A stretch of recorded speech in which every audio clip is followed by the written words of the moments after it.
Hi everyone, welcome to my channel. আমি দোয়েল। তো আজকে আমি বানাবো দারুণ মজাদার একটা রেসিপি, আর সেটা হলো কাঁঠাল দানার ভর্তা। তো চলুন আমার কিচেনে রেসিপিটা শুরু করি। আমি বেশ কিছু কাঁঠালের দানা নিয়ে নিয়েছি, আর এগুলোকে আমি কিন্তু একদিন রোদে ভালো করে শুকিয়ে নিয়েছি। রোদে শুকিয়ে নিলে এই কাঁঠালের যে ওপরের খোসাগুলো খুব তাড়াতাড়ি ছেড়ে যায়। এবার এগুলোকে একবার আমি খুব ভালো করে জলে ধুয়ে নেব। জলে ভালো করে ধুয়ে নিয়েছি কাঁঠালের দানাগুলো। এবার আমি ওপরের খোসাগুলো আস্তে আস্তে ছাড়িয়ে নেব।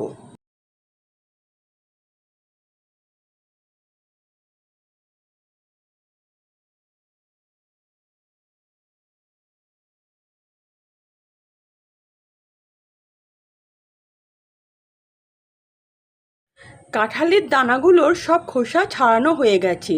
এবার এগুলোকে আমি প্রেসার কুকারে 6-7টা হুইসেল দিয়ে নেব, যাতে এগুলো খুব ভালো করে একটু সেদ্ধ হয়ে যায়।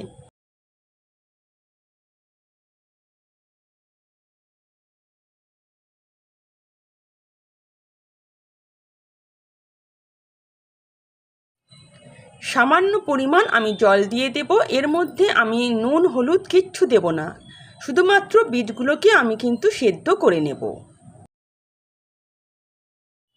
ভর্তা বানানোর জন্য আমি এখানে 4টে শুকনো লঙ্কা নিয়ে নিয়েছি।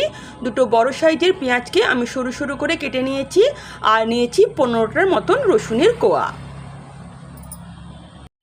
কাঁঠালের দানাগুলো খুব ভালোভাবে সেদ্ধ হয়ে গেছে। এবার এগুলোকে আমি জল ঝরিয়ে নেব। কাঁঠাল দানার উপরের যে কালো কালো আস্তরণগুলো আছে সেগুলো আমি অল্প করে একটু ছাড়িয়ে নেব, তবে পুরোপুরি ছাড়াবো না। বীজগুলোকে ভালো করে আমি পরিষ্কার করে নিয়েছি। এবার আমি এগুলোকে গ্লাসের উল্টো দিকে ভালো করে চেপে চেপে আমি কিন্তু এগুলোকে আধপেশা করে নেব। আপনারা চাইলে কিন্তু মিক্সিতেও এটা গ্রাইন্ড করে নিতে পারেন।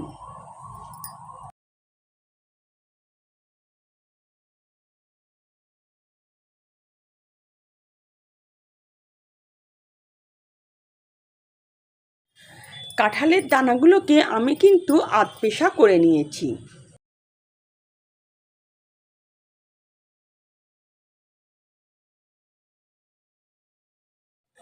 গ্যাস অন করে একটা ফ্রাইং প্যান বসিয়ে দিলাম।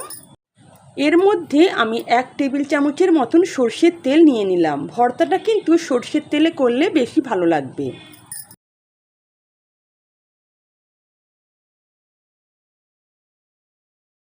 তেল গরম হয়ে এলে এর মধ্যে আমি রসুনগুলোকে বাদামি করে ভেজে নেব।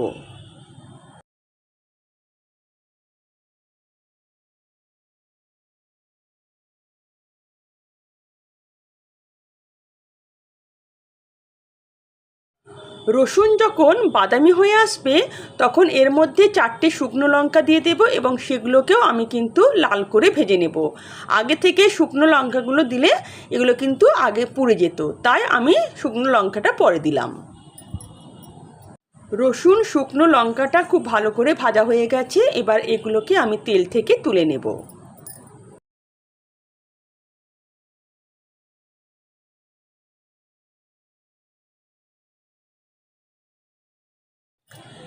এই রসুন আর শুকনো লঙ্কাটাকে আমি মিক্সিতে একটু গ্রাইন্ড করে নেব।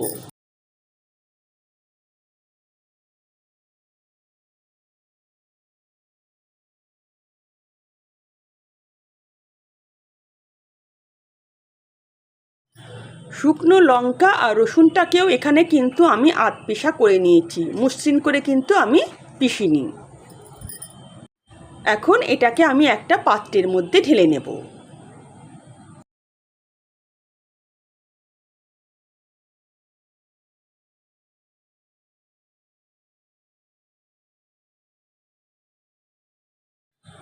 ওই রসুন ভাজার তেলেই এবার আমি দিয়ে দেব 1/2 চামচ কালো জিরে, এবং কালো জিরেটাকে আমি একটু ভেজে নেব।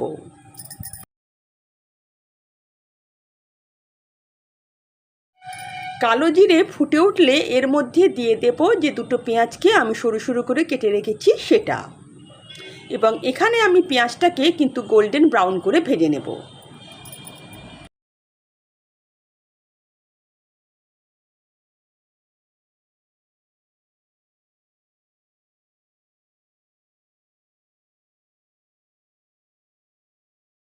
পেঁয়াজ বাদামি হয়ে এসছে। এখন এর মধ্যে পিষে রাখা আমি কাঁঠালের দানাগুলো দিয়ে দেব।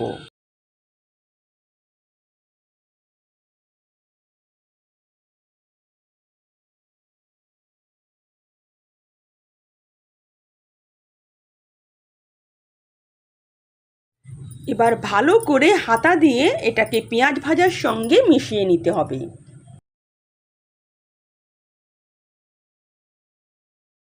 খুব ভালো করে আমি কাঁঠালের ভর্তাটাকে পেঁয়াজের সঙ্গে মিশিয়ে নিয়েছি। এখন এর মধ্যে আমি পরিমাণ মতো নুন দিয়ে দেব। তার সঙ্গে দিয়ে দিতে হবে আমি যে রসুন আর শুকনো লঙ্কাটাকে পেস্ট করে রেখেছিলাম সেটা। এবার ভালো করে নুন আর এই পেস্টটাকে ভালো করে কিন্তু আমি ভর্তার সঙ্গে মিশিয়ে নেব। এখানে খুব ভালো করে মিশিয়ে নিতে হবে যাতে ভর্তার সব জায়গায় নুন ঢোকে এবং এই মশলাটা মিশে।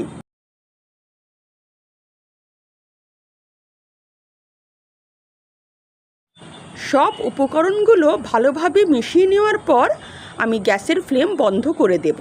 ভর্তা আমার রেডি। কত সহজে একটা দারুণ রেসিপি কিন্তু রেডি করা যায়।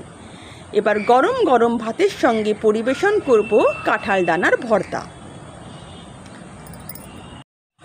যদি আমার রেসিপি আপনাদের ভালো লেগে থাকে তো প্লিজ আমার চ্যানেলকে সাবস্ক্রাইব করবেন আর পাশে থাকা বেল আইকনও প্রেস করবেন যাতে নিত্য নতুন রান্নার নোটিফিকেশান সবার আগে আপনাদের কাছে পৌঁছে যায়।